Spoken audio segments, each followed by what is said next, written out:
नमस्कार। क्या कभी ऐसा महसूस हुआ है कि हमारा व्यवहार किसी छिपी हुई शक्ति से चल रहा है? पता है, अक्सर ऐसा होता भी है। ये मनोविज्ञान के वो सिद्धांत हैं जिनके बारे में हम जानते तक नहीं, पर ये हमारे रिश्तों पर, हमारे काम पर और हम खुद को कैसे देखते हैं, इस पर बहुत गहरा असर डालते हैं। तो सवाल यही उठता है कि एक इंसान अपने ही दिमाग के बारे में आखिर कितना जानता है? क्या वो बातें जिन्हें समाज सच मानता आया है वाकई में सच हैं, या फिर सच्चाई कुछ और ही है? तो चलिए इसे समझते हैं। आज हम साइकोलॉजी के ऐसे 9 जबरदस्त तथ्यों को जानेंगे जो हमारे व्यवहार को कंट्रोल करते हैं और हमारी दुनिया को एक आकार देते हैं। सबसे पहले बात करते हैं नॉन वर्बल क्यूज की, यानी वो बातें जो कहीं नहीं जाती पर समझी जाती हैं। तो चलिए शुरू करते हैं पहले रहस्य से। शब्द तो धोखा दे सकते हैं, पर बॉडी लैंग्वेज वो लगभग हमेशा सच बोलती है। ये हमारे अंदर की सच्ची भावनाओं का एक आईना होती है। दूसरा फैक्ट, बॉडी लैंग्वेज में सबसे दिलचस्प उदाहरणों में से एक है पैरों की दिशा। सोचिए, अगर कोई बात करते हुए अपने पैर दरवाजे की तरफ रखे हुए हैं, तो इसका मतलब ये हो सकता है कि उसका दिमाग कहीं ना कहीं उस बातचीत से बाहर निकलना चाह रहा है। पैर अक्सर हमारी असली रुचि को दिखा देते हैं।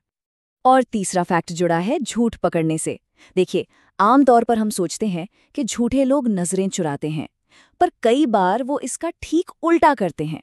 मतलब यकीन दिलाने के चक्कर में जरूरत से ज्यादा देर तक आंखें मिलाकर देखते रहते हैं। इसे ओवर कॉम्पेंसेशन कहते हैं।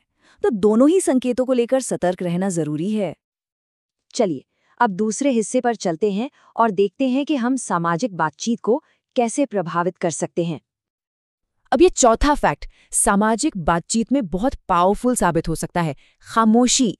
जब किसी सवाल के बाद एकदम चुप हो जाए ना, तो सामने वाला उस सन्नाटे को भरने के लिए अक्सर ज्यादा बोलने लगता है, और कभी-कभी तो ये खामोशी उन्हें अपने राज बताने पर भी मजबूर कर सकती है।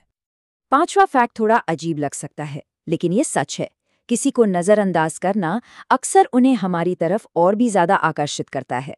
ध्यान की कमी एक तरह की चुनौती बन जाती है और इंसान का दिमाग उस पर और भी ज्यादा फोकस करने लगता है। तो चलिए अब बाहर की दुनिया से हटकर जरा अपने अंदर की दुनिया पर फोकस करते हैं। देखते हैं खुद को बेहतर बनाने के लिए साइकोलॉजी क्या कहती है। अब आते हैं छठे फैक्ट पर। जरा इस समय पर गौर कीजिए, 8 से 10 मिनट। ये कोई रैंडम टाइम नहीं है। रिसर्च बताती है कि ये वो अधिकतम समय है जब इंसान का दिमाग किसी एक चीज पर पूरी तरह से ध्यान लगा सकता है। इसके बाद ध्यान भटकना लगभग तय है।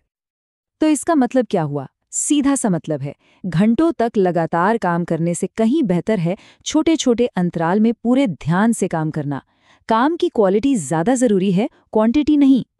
सातवां और आठवां फैक्ट हमारी मानसिकता को बेहतर बनाने के 2 जबरदस्त तरीकों से जुड़ा है। पहला, भले ही कोई खुश फील ना कर रहा हो, सिर्फ मुस्कुराने भर से दिमाग को खुशी का सिग्नल मिल सकता है। इसे फेशियल फीडबैक हाइपोथेसिस कहते हैं। और दूसरा, पॉजिटिव बातें दोहराना, जैसे ये काम हो सकता है, ये सफलता के लिए एक मजबूत नींव तैयार करता है। और अब 9वां और आखिरी फैक्ट, जो सोशल सर्कल से जुड़ा है। अक्सर देखा गया है कि जो लोग ज्यादा इंटेलिजेंट होते हैं, वे कम लेकिन गहरे रिश्ते रखना पसंद करते हैं। शायद इसलिए क्योंकि वे गहरी दोस्ती को निभाने में लगने वाली मेंटल और इमोशनल एनर्जी की कद्र करते हैं। उनके लिए क्वालिटी क्वांटिटी से कहीं ज्यादा मैटर करती है। तो साइकोलॉजी के इन 9 रहस्यों में से कौन सी बात है जो किसी के अपने जीवन में